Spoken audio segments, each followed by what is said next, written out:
Hello, you. Yes, you. This is Usayome Sale from Ways Primetime. Now, we appreciate your continued support for watching our content, following us across all our social media. But we've noticed, for those of you watching us on YouTube, 88.5% of you who watch our content aren't subscribed to our channel. Why? Now, if you are enjoying our content, you enjoy our shows, and you want to stay updated on all things Ways, it's time to hit that subscribe button below. Now, subscribing isn't just for you.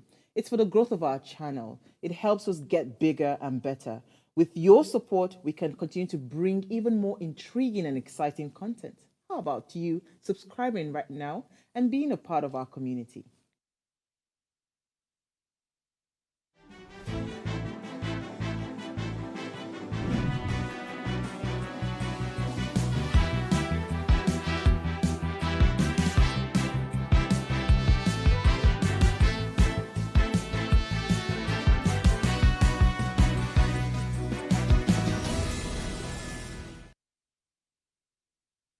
Good morning, Nigeria. It's a brand new week, and you know what that means. It's time to set the tone for the week ahead. Welcome to Ways Breakfast. Hashtag what are you saying? My name is Oluchi Omink, and it's with great pleasure, as always, I welcome you to the show where young voices get to count on issues ranging from politics, leadership, governance, mental health, technological innovations, and what have you.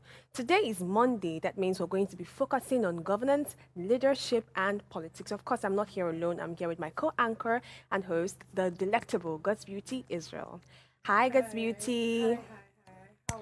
I'm good. I'm just excited to be back from the weekend, and I'm here again doing what I love to do the most and seeing your pretty face. So, I that love vibe. that. I like the way you're looking this morning. and the Thank energy. you. Yeah. Thank you so much. So, how was your weekend? It was okay, restful. I mean, I'm not feeling too well, Yeah, so from I the just past week, Yeah. the weekend, the last Friday, yes, we weren't feeling so strong. I'm even surprised to see you on the table today. To be Shows that honest, this I'm- woman I'm- loves her job so much. She still I'm wants to talk surprised about myself. Nigerian politics today.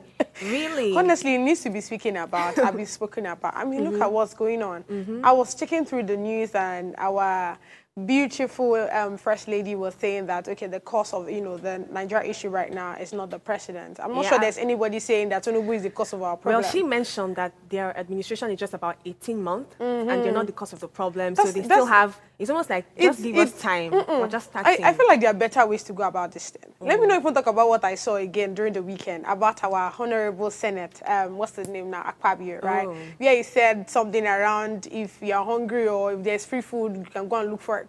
I felt that was a bit, you know what, Insensitive. we'll be all right in this country, We've honestly. always been all right. That's just the thing. We We know don't how have to a survive through choice. it What do you all. want us to do? Yes, and Do you've we- also I been mean, warned not to give your president names that he doesn't like. So I beg please you. adhere to the instructions. All right, today is today is political governorship and leadership conversation, and we'll be joined by a guest later on, and also one of our co-anchors as well Yeah. to dissect this topic. So please, this is not the time to go anywhere. If you're yet to subscribe to our YouTube channel, please go to Official Upgrade TV, click that subscribe button, turn on the notification, drop a comment, be part of our conversation always. We'll take a short break now. When we return, look at the headlines across the Nigerian newspaper. So stay with us. We'll be right back shortly.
All right, welcome back from that break, and thank you for staying with us. You're still tuned to Raise Breakfast, and right now, let's look through the headlines across the Nigerian newspaper. We have The Punch, The Daily Trust, and of course, The New York Times.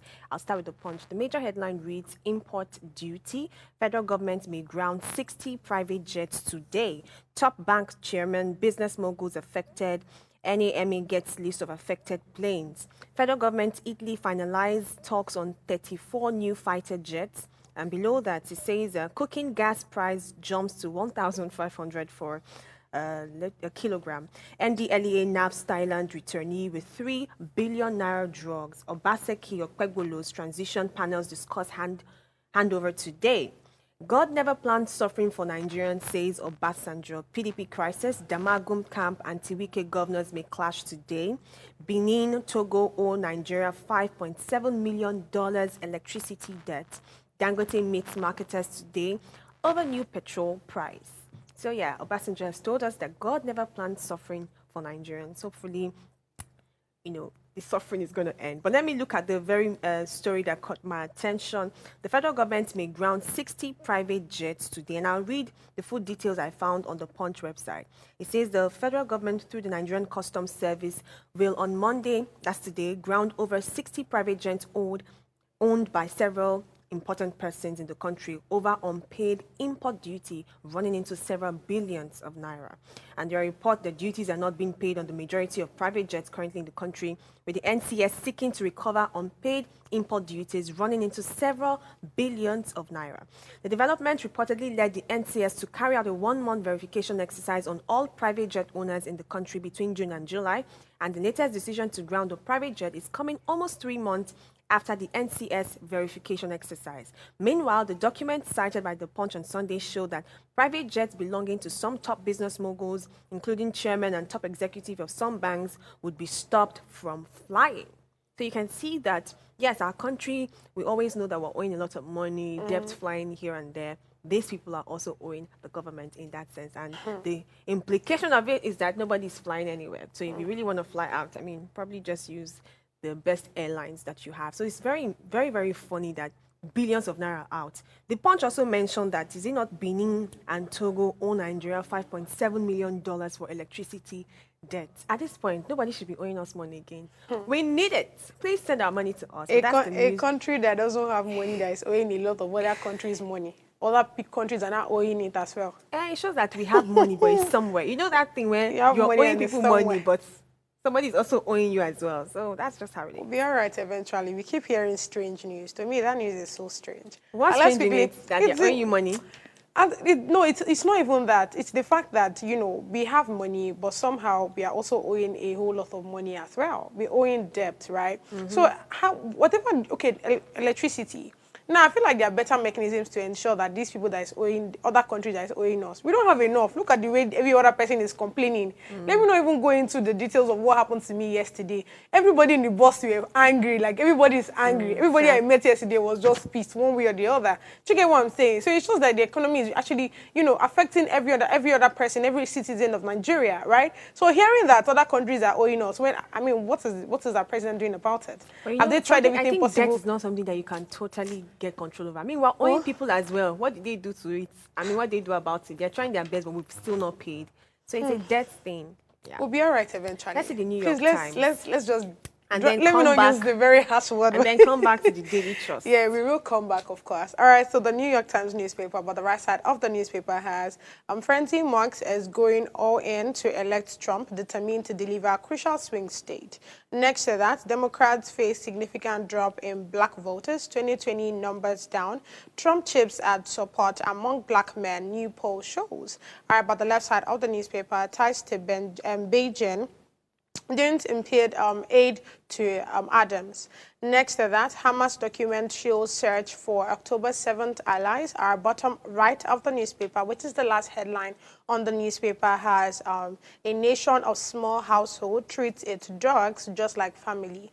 That's quite strange to me because, I mean, in this country, the only thing that we understand when we see drugs is probably, to eat it for consumption and all of that. But the headline I want to quickly touch on is the one that has, frenzy Marx is going all in to elect Trump, determined to deliver a crucial swing state. So this is just giving giving, more updates on what's going on with the presidential election. It's just on our notice right now. I mean, with thanks to the New York Times, that Elon Musk is also part of these persons that are supporting Donald Trump. Yeah. Are you just hearing about it?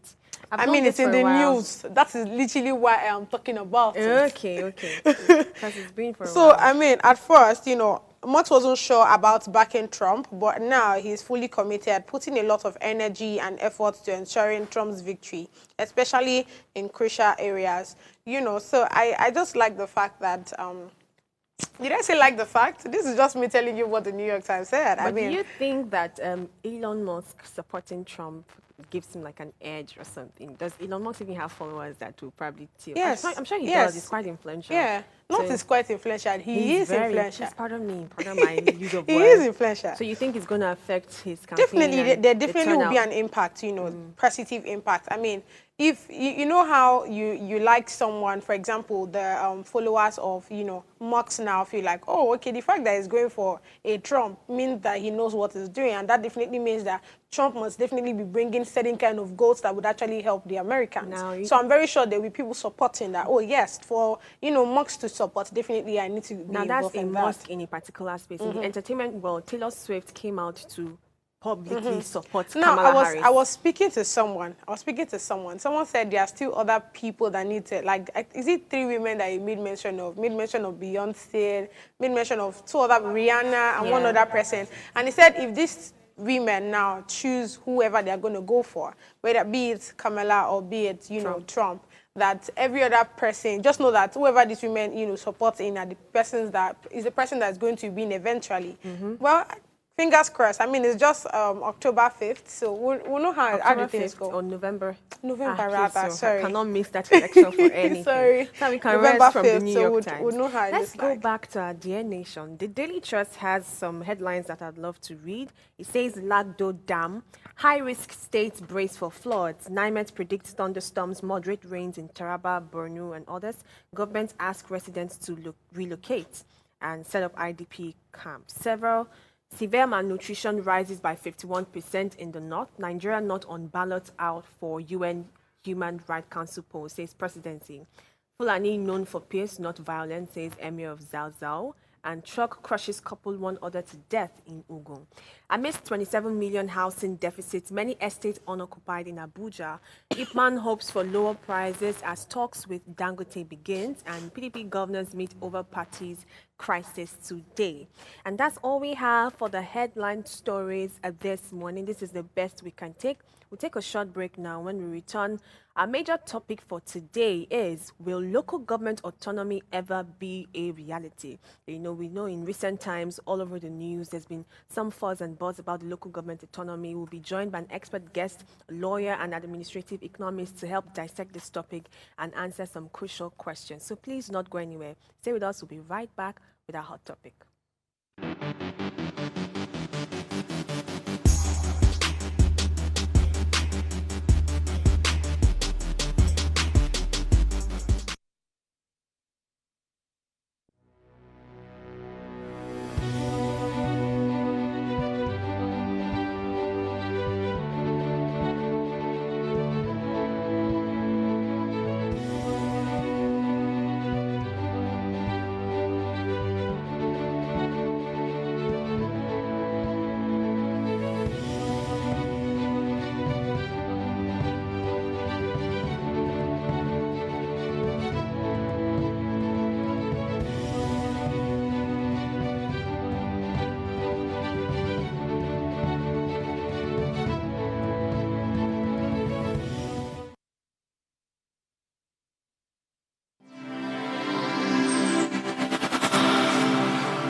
Imagine the world where the voices of the youth finally get the spotlight they deserve. Welcome to Ways Breakfast, the groundbreaking show where young minds unite together to tackle issues that truly matter. We're flipping the script on traditional morning talk shows, and this is your chance to hear the youth speak out. We're not just skimming headlines, we're diving deep into the heart of topics that impact us all. From politics to governance, tech innovations, mental health, and trendy social issues. We don't just discuss, we ignite conversations that inspire change and spark action.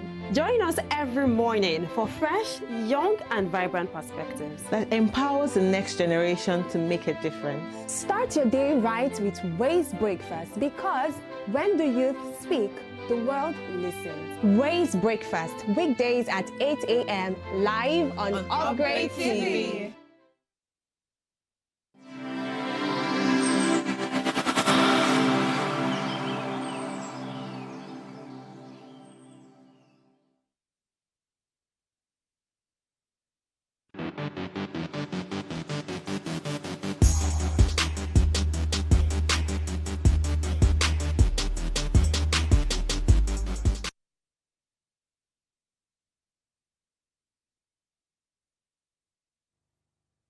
Welcome back to Ways Breakfast. So now let's dive into the topic for the day. We want to answer the question, will local government autonomy ever be a reality? Local government autonomy, can the Senate's bold move finally deliver for the grassroots?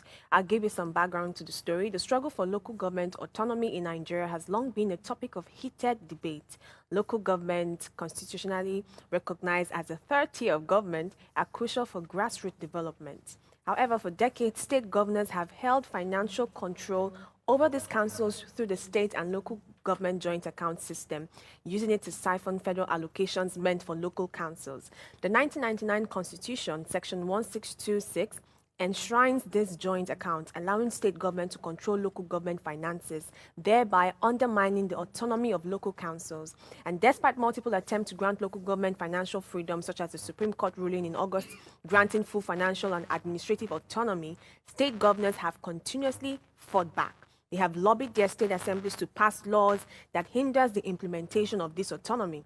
The Senate recently took a bold step by passing a bill to amend Section 124 of the Constitution, granting full financial autonomy to all 774 local government areas in Nigeria. And this has sparked both optimism and skepticism. Some see this move as a lifeline for the grassroots, bringing an end to years of stunted development, while others argue that without amending the Constitution itself, this bill might be a futile effort.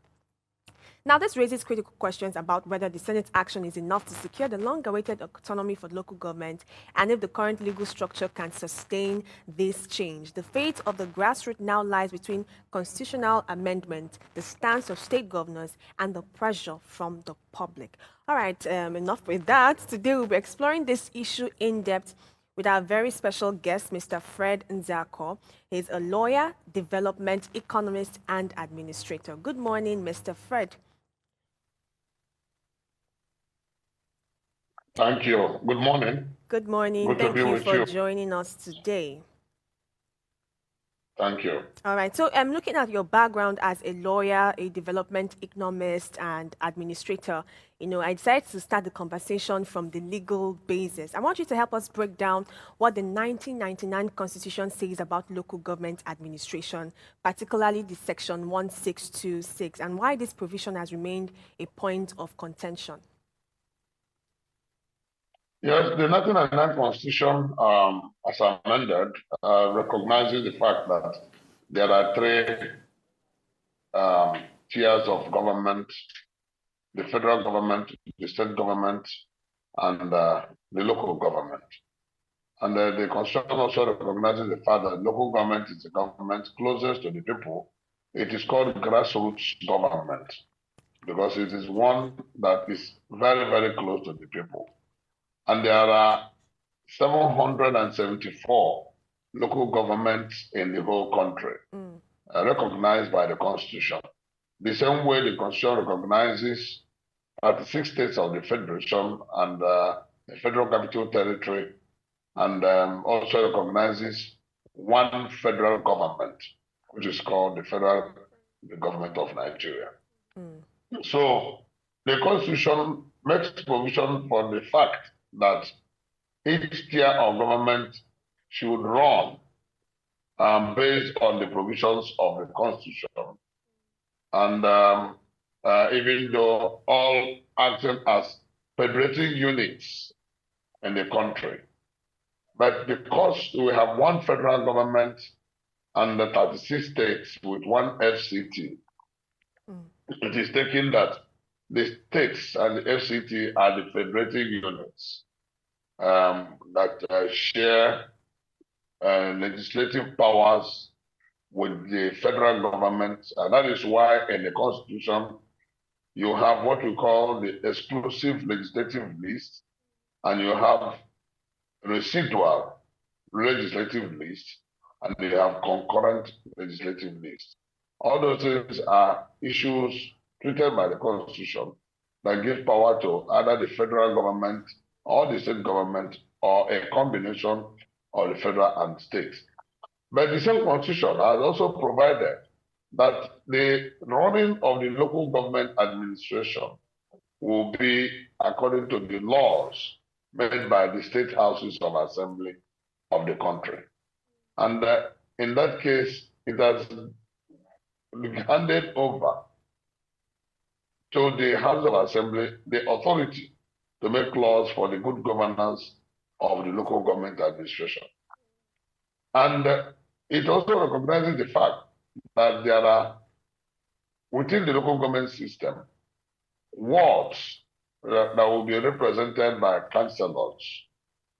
And the councillors make bylaws for each local government, whereas the overall law for the governing of the local government system in every state is made by the state house of assembly. So with that arrangement, it supposes that the local government system is seen as a part and parcel of the state governance structure because of the fact that the House of Assembly make laws for the local government. Unlike what you have between the federal government and the states, because the same House of Assembly make laws for the good governance of the states. The ones made by National Assembly are laws that have to affect every part of the country. And that is why if there's any law made by National Assembly which will affect other states, all the states in the country, such laws will be ratified by the states. And that is why when you now want to, like the Constitution, when you want to amend any part of the Constitution, because the Constitution of Nigeria affects every part of the country. If you want to amend the Constitution, for example, because the state must be involved, after the amendment at the national level, it will go for ratification by two-thirds majority of the states of the Federation.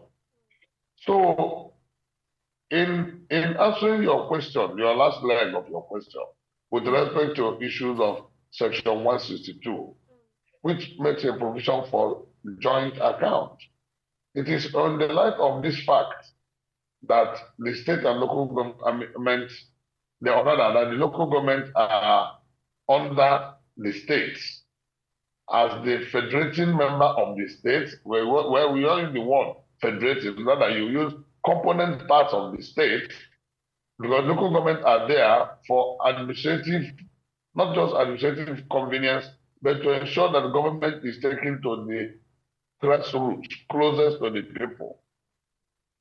Then, in times past, local government was created. Don't forget that local government system was created in 1976. And in the First Republic, they were getting their money directly from Federation account, and they will all go to Abuja to get their own share, or rather then it was Lagos.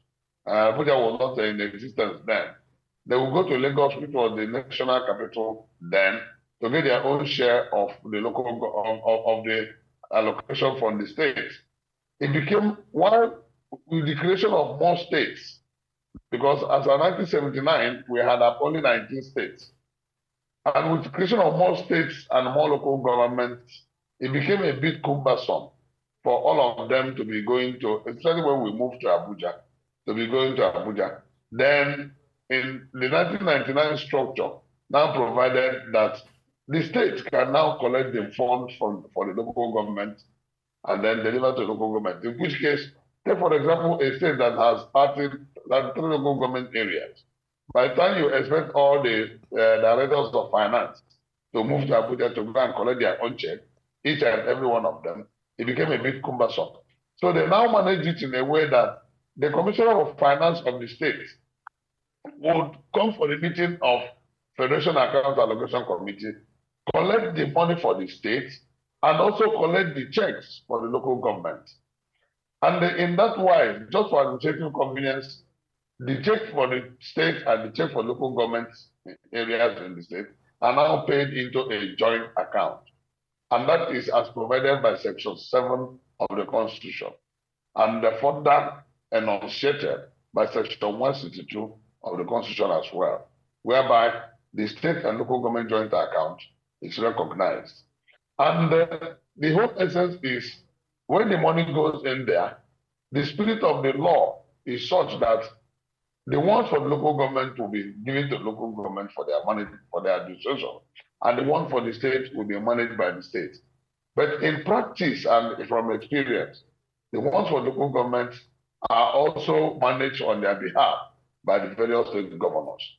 That was where the struggle for financial autonomy for the local government started. To extricate the local government from the stranglehold of the various state governors and the state governments who manage and utilize their funds according to their whims and caprices. And that was what led to the federal government approaching the Supreme Court to make a definite pronouncement on the issue of local government autonomy, especially financial autonomy. That has also led the National Assembly to begin to tinker with the sections of the Constitution which has supported the state and local government joint account, because such accounts have been abused by the state governments.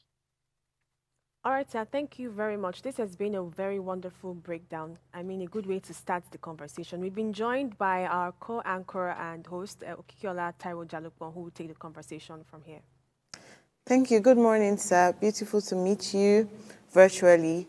You've mentioned so much about the whole journey of how the local government autonomy started from the struggle since 1979. But let's look at the recent news, and it's been back and forth on whether or not the state governors agree with local government autonomy, and then the National Assembly stands on enforcing the bill.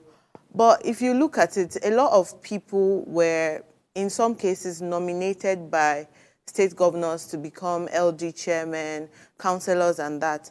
So how do you think that these people will now protect themselves from, let's assume that the National Assembly enforces this bill. How do they protect themselves from state governors who have enjoyed over the years the strengths that they have had being in control of, the local government system? Yes, that is the major challenge that is facing the polity now, and that is what everybody is talking about, that giving the local government financial autonomy by the Supreme Court is one major bold step, but more needs to be done to give them political autonomy. Yeah. Because what we are now seeing is that local government election is more of local government selection. Yeah. There is no credible election at the local government level in all states of the country. No exception. No single exception. Because every party in power in every state wins 99-100% of all the elective seats. Yeah. Of chairmanship and councillorship positions in the state. So what it now means is that it is a charade. It is not an election. It is more or less selection. In fact, in some cases, a week or two before the date stated for the so-called election, all the names of the people to be installed have been penciled and ratified in various state government houses. Yeah. Because the governors appoint their cronies to be able to continue to have control over them. Exactly. There is a particular state now that has even had the boldness to make law that whatever they receive from federation account, that they will bring to thought Yes. to the state government. And then for in what they still want to retain as state local government joint account. So that still tells you that it is still a long way to, the battle has not ended. We still have a long way to go before we have that kind of full autonomy that we expect for the local government system that will take away completely the manipulative hands of the state government. And that full autonomy will come when there is political liberation for the local government. And that is why some people are beginning to look at the possibility or the option of local government elections being conducted by a body. It can be INEC, which conducts the national election. It can be another body that will be established that will run parallel to INEC, but with the responsibility to conduct strictly local government elections in all the states. Yeah. The National Assembly is still working on it, but the challenge is that anything that has to do with the amendment of the Constitution must receive ratification by the two-thirds majority of the states in the country. Yeah. And that is where the governors always win when it comes to the issue of local government autonomy. Because the battle has been long in coming. Whenever there was any amendment to the Constitution that will extricate the local government from the clutches of the state government, the governors, through their governors forum, go through the houses of assembly to frustrate such ratification by the houses of assembly. And then once you do not get two-thirds majority of the houses of assembly in the country, which means at least 24 state houses of assembly must ratify the amendment before it becomes a complete amendment that will be sent to the president for action. And the governors will always block such ratification through the House of Assembly. And at the end of the day, we come back to square one. So, and that is why we are now looking at, okay, that some people are now advising the federal government to withhold the financial allocation, the funds of any local government system, any local government administration where the election to the council was not credible.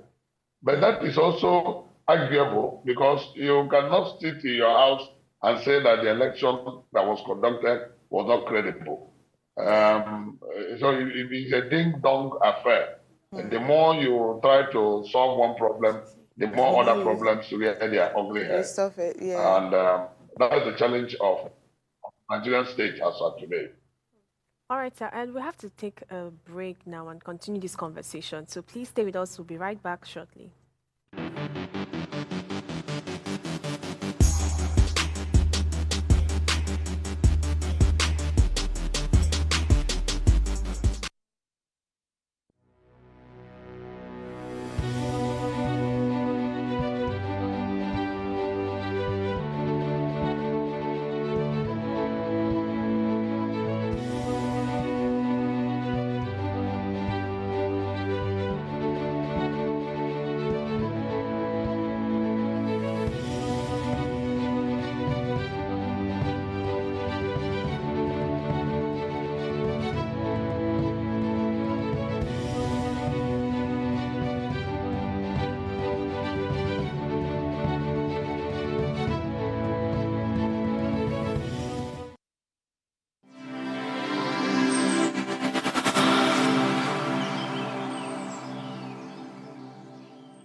Welcome back and thank you for staying with us. The recent bill passed by the Senate to ensure full financial autonomy for the local government has really raised a lot of debate across the nation. And this morning we've been joined by a lawyer and an economist to help us critically discuss this.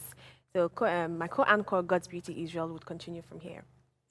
Thank you so much, Mr. Fred. That's been an insightful one, honestly speaking. I don't even know where to start from like this, because I mean, it is one thing to say that, okay, you know, with what's going on, honestly speaking, I think this is time where I would want to agree that the constitution needs to be, you know, be looked on again, and there need to be a lot of changes, right? Because off my head, I'm just wondering, okay, I'm very sure the reason why they felt like, okay, it's important that, you know, whatever allocation that's going to be given to the local government has to pass through the state is for there to be, you know, straight, smooth. And I mean, just like you said, initially there used to be like a lot of issues and all of that. So it felt like, okay, a better way is, you know, just passing from the state and the state just gives to the local government. But right now with what's going on, corruption everywhere, you know, the money, or do I say the money that's supposed to be allocated to the local government doesn't even get to them, or probably, you know, half will be given to them. So I want to ask, what, you know, thank God you're a lawyer, so let's start with your counsel. What do you think should happen moving forward, right, or going forward? Do you think it's time for the, you know, the local government to get their autonomy? How do they even go about it? And what would the impact be like to the citizens now, positively and negatively? Because, I mean, we see what's going on with, you know, the long term and short term of our president and how it's affecting everybody in the country, right? So I want to hear, if eventually the local governments are given, you know, this autonomy and all of that, what would the impact be on the citizens, positively and negatively? Well, the citizens have a responsibility to ensure that the local government system works for them. Part of the reasons why the governors say they want to manage the funding of local government is that in times past, when all the money was going directly to the local government, there were incidences where corruption did not allow some local governments to work and function effectively and carry out their responsibilities, especially with respect to primary education. As at that time, the issue of management of primary education was the responsibility of the local government system. Markets, parks, some other public places, some local roads, bridges, and not bridges, culverts and gutters, and all those minor responsibilities, even primary health care centers. But from experience, when money went to this local government administration, their chairman became very corrupt and living large, without paying the primary school teachers, and even without paying those workers, the nurses, the midwives, and the doctors that work at the primary health facilities. So it now affected the education and the health at the primary level.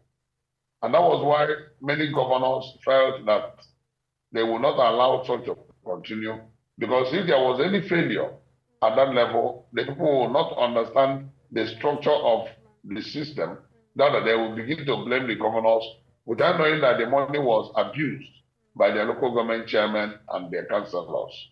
The councillors who were unable to checkmate the local government chairman. Because local government chairman is equivalent of a governor at the local government level.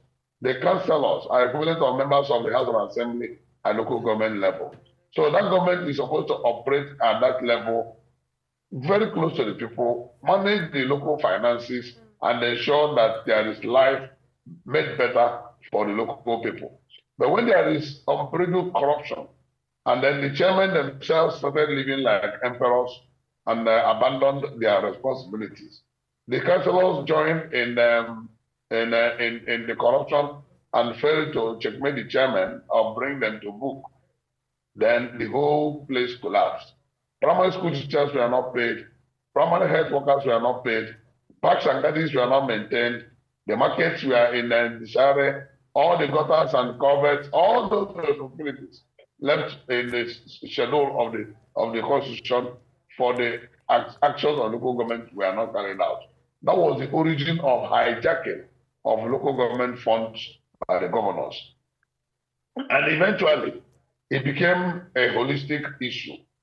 And coupled with what I explained earlier to you about the administrative convenience of going to collect money for local government system by the commissioners of finance of each state. So for there to be a headway, the people must rise up and fight on the side of the local system. local government administration. One, ensure that credible people are elected into office of the chairman and offices of the councillors for each local government. Ensure that they ask questions and demand accountability from the elected officers of the local government. Because even when the money goes to them and they don't manage it well, it is still the people that will suffer the hardship attendant to such financial profligacy or financial recklessness by the local government administrators.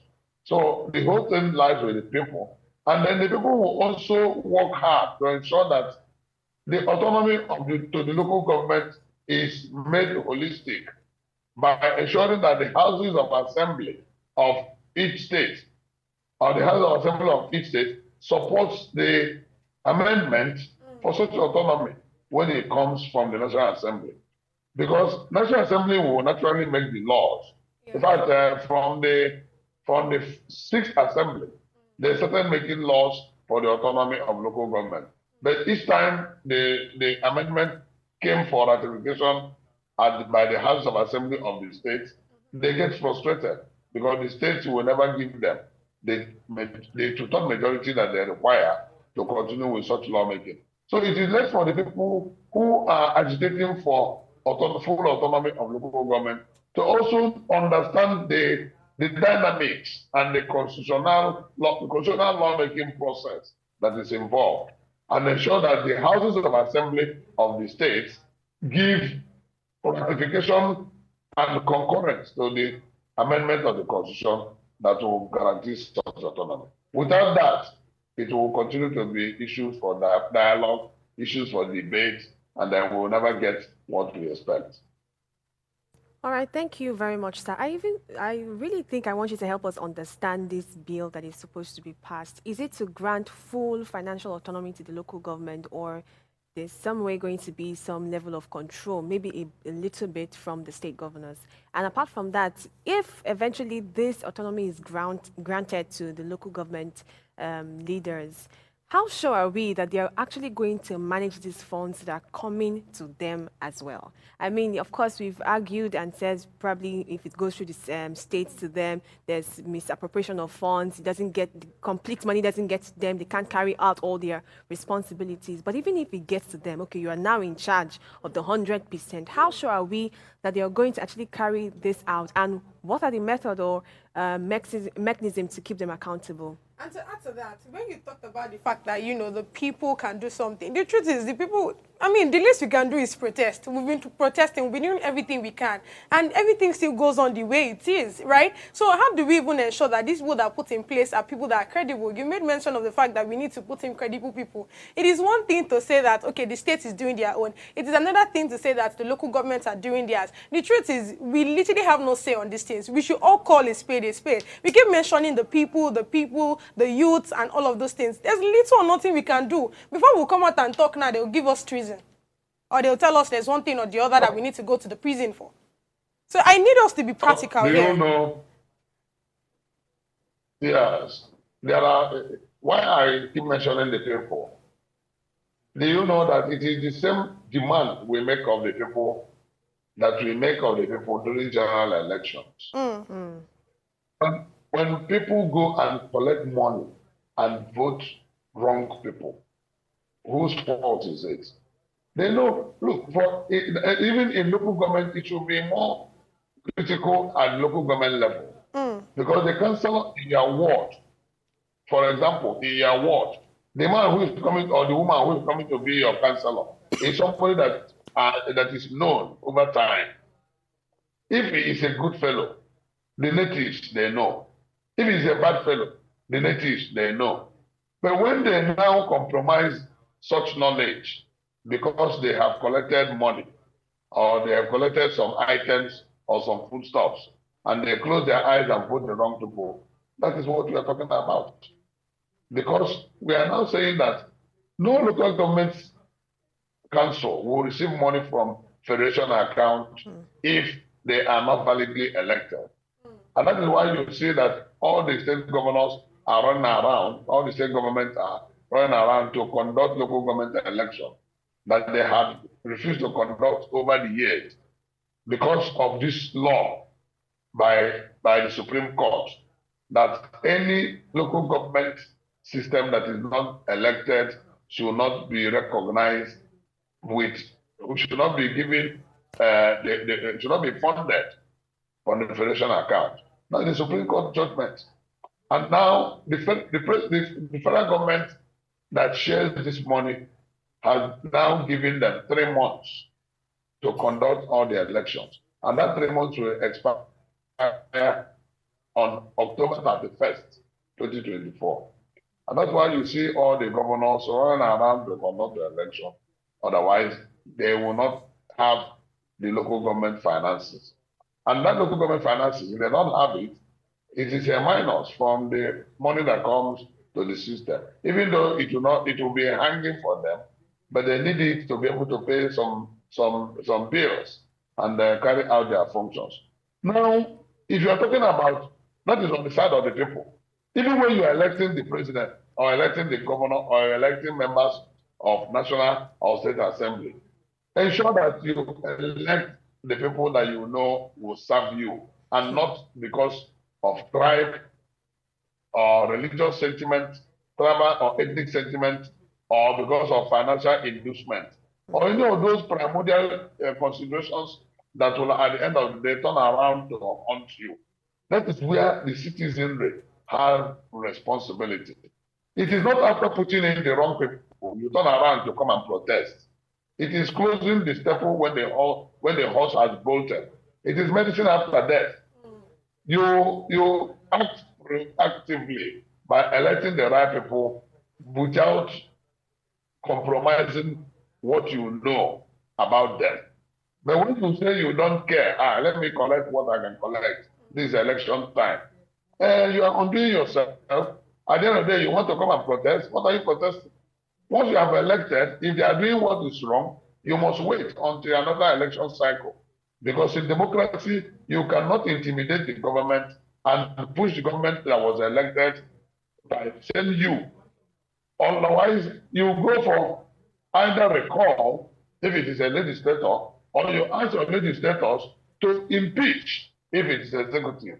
All these things are provided for in the Constitution, even though we know that it is a Herculean task to recall or to impeach. And that is why you have to open your eyes and make sure that you do the needful from day one.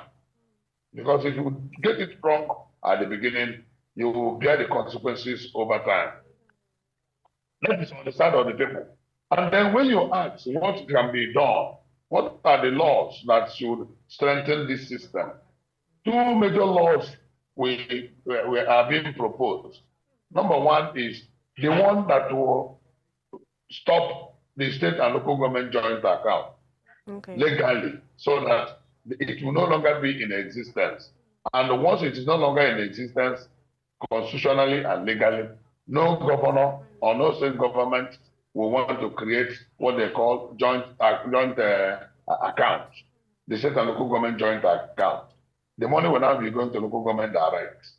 Number 2 is to ensure that there is political autonomy. I had said that earlier, because the governors can still manipulate the local government system through electioneering period by ensuring that only his men, his acolytes, and his women who are his how do you call it? I'm trying to think of the right word. Who will not even, yes men and yes women, their supporters, hardcore supporters, are put in authority, irrespective of whether they are competent or not. Why do they do so? Because they will still collect the money and remit to the state government and sign off as if the money was utilized by the local government system. That is circumventing the judgment of the Supreme Court and the provisions of the law. But if credible election is conducted and another party wins election in some local government, you can't go and ask them to remit that money to you because they will not agree. And that is why they want to have control over the chairman through the election. Because if any chairman does not do the bidding of the state, the chairman will be removed, either through the House of Assembly or by a gang up by the councillors. And the councillors themselves were appointed, they know they didn't win an election, they were selected. The chairman himself was selected, he didn't win an election because the election was not, did not have any modicum of integrity, it was not well conducted and competed for the way a manner election is done. So they now know that they were selected. Anybody who knows that he was selected will be loyal to the person who appointed or selected him or her. And they will always do the bidding of the state. So that way, the state is still winning because the state is still controlling the funds of local government. So when you now give them financial autonomy without political election process being firmed up, we have not won the battle. But until we get those two done, that's when you now begin to have a vibrant local government administration that will be devoid of manipulation by the state governments. Thank you so much, sir. I like how you have, in details, shown the problem and giving us solutions in a lot of places. I could say that in some cases, everybody shares the blame in terms of how even we as citizens vote for certain people. And I can say for a fact that in 2021, there were a lot of vote buying, rigging, ballot snatching from people that you would expect to know better. I'll talk about a particular local government where the councillor, every time he passes through a street or anything, the youths will start throwing him stones with his car. The way he even zooms off, you know that he has been a bad person. Now come the 2021 election that happened, this person was selected again to run for the same position. But it happens to be that party loyalists and people who are so obsessed with being paid when it comes to elections still went ahead to collect money. They assumed that they were going to be a canvasser and whatever that is called for another party to change the system. But they still went ahead to take money from this same person that they claimed not to like, to vote for the person again and look away. I also mentioned, I've been saying to a lot of people that it's beyond just voting at the polling unit. They take these votes and whatever it is that you think that you have done at that time to the local government to go and do counting again and all of that stuff. So we have to be intentional about moving from the polling unit, guarding our votes down to the local government before it is, confirmed by INEC and all of that stuff, so that we can be sure that we have voted and our votes are being counted for. But I want to digress a little bit into when you mentioned primary health care and you mentioned primary education. For somebody like me, I'm very passionate about the social development goals for, Nigeria as a whole, because you see statistics and they're writing Nigeria 130-something in poverty, in hunger, in out-of-school children. But you see a lot of cases where even the local government elected officials still do not care about the development of the social, of the primary healthcare system and the primary education.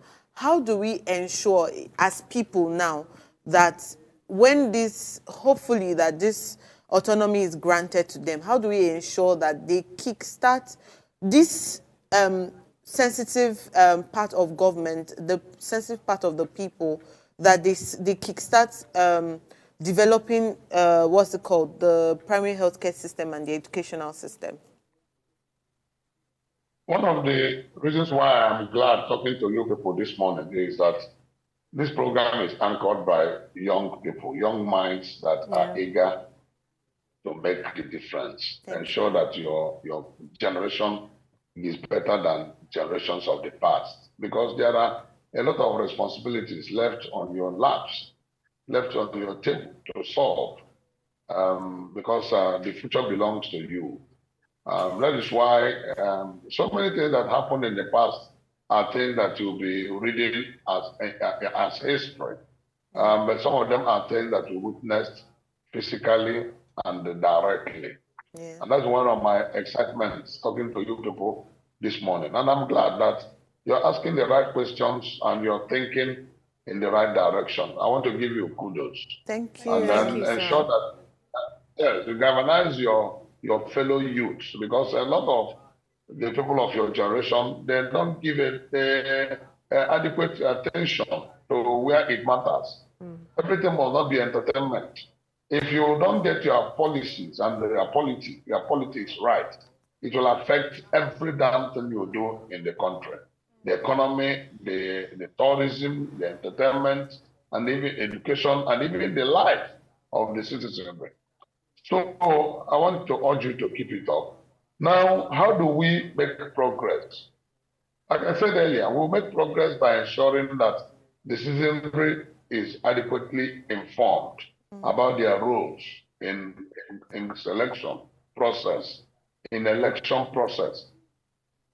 The local government system is such that, like the example you gave, every bad fellow in the community is known by the community.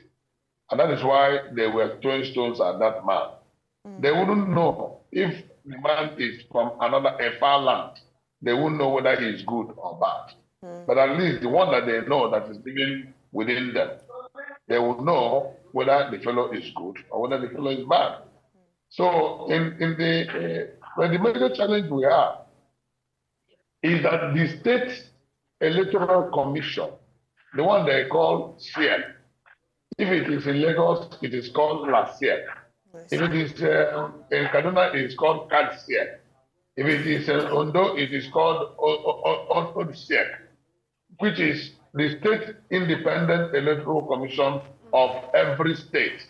They are the ones authorized by the Constitution to conduct local government election.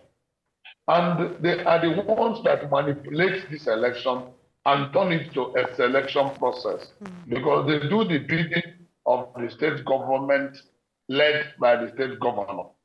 The chairman and the members of the State Independent Electoral Commission are all not only appointed by the state governor, but they are loyal to the state government and not loyal to the people. So whenever they conduct the election or the selection process, if you may call it that way, they are not looking at the people. They are not looking at the integrity of the process. They are only going there to announce what the governors want. And that is the challenge that we have. So the major amendment of the Constitution is to take away the conduct of local government election from the state independent, so-called independent electoral commission, because they are never independent. In fact, the name independent in their name, the word independent in their name is an abuse of that word independent, because they are never independent. And that is the major challenge we have.